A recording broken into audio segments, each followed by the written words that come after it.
Okay, so Samsung has finally launched the Galaxy Z Fold 7. It's a massive change over the last Galaxy Z Fold 6, but there are some cons too to know about. Let me tell you all of that. So first and foremost thing that changes, there is a big cover screen. It's a 6.5-inch panel up from 6.3-inch on the older model, but that also was like a candy bar. It was slimmer. This time though, it does have a 21:9 aspect ratio display, which does mean it's more like the normal smartphones, more or less similar. So you're gonna feel like you're using a normal smartphone rather than something like a thicker candy bar. Anyway, the main display has also changed from 7.6 inches to now 8 inches. The same way, the weight also has been reduced from 239 grams, which is quite a lot heavy if you don't know, to 215, which is very normal for a normal smartphone, but very surprising for a foldable phone like that. So the dimension has changed quite a bit. But that's not the only change. It's now way more thinner than you think. If you compare it, then it's 8.9 millimeters thick when you fold it. That's crazy. It's almost similarly as thick as the S23 Ultra or S22 Ultra. Can you believe that? So it's way more thinner compared to the Galaxy Z Fold 6's 12.1 millimeters thick body. That's insanely good. But that's the whole dimension. It is a totally different kind of phone. It feels like a normal smartphone now, looking at the dimensions and everything.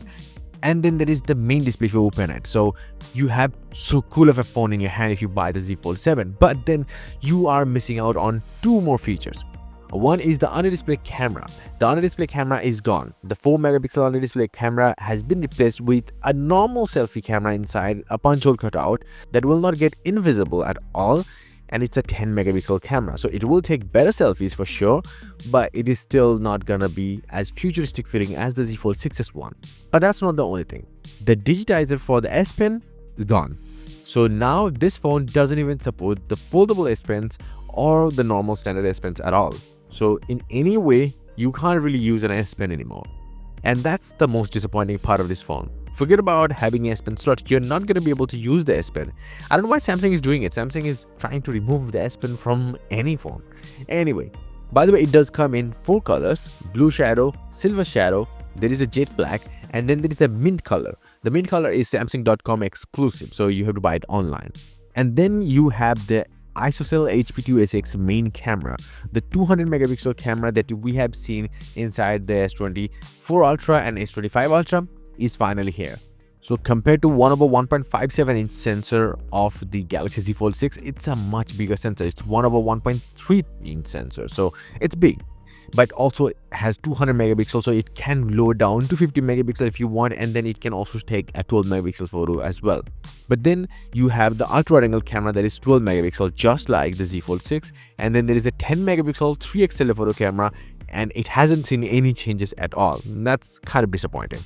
Now the next point is kind of like disappointing at the same time. It's fascinating. It's actually the battery. The 4400 mAh battery hasn't changed inside this phone too. So it's similar to the Z Fold 6, but it's now in a much more thinner and much more compact body. That's fascinating. But then it still is 4400 mAh. Like if you compare it with the Z Fold, now if you compare it with the Z Flip 6, which is a much more tiny device, that has 4300 mAh battery. So you get the point. Like that's not the best battery life you can expect from this phone. But hopefully Samsung has done some magic in software, because the 8 Elite is actually powering this device. Yes, this is powered by the same exact Snapdragon 8 Elite for Galaxy chipset, the octa-core chipset with crazy prime cores running at well over 4 GHz is inside this phone too. So in the performance department, it's bonkers crazy. Now a few things that hasn't improved, like the display peak brightness is still 2600 nits. It's still having 1220 Hz even on the cover screen I'm talking about, just like the main screen. But also at the same time, the storage, RAM, everything feels similar. Only thing that is different is that aside from the 512 and 256GB model, the 1TB model does come with a 16GB of RAM option rather than 12. So that's a good improvement.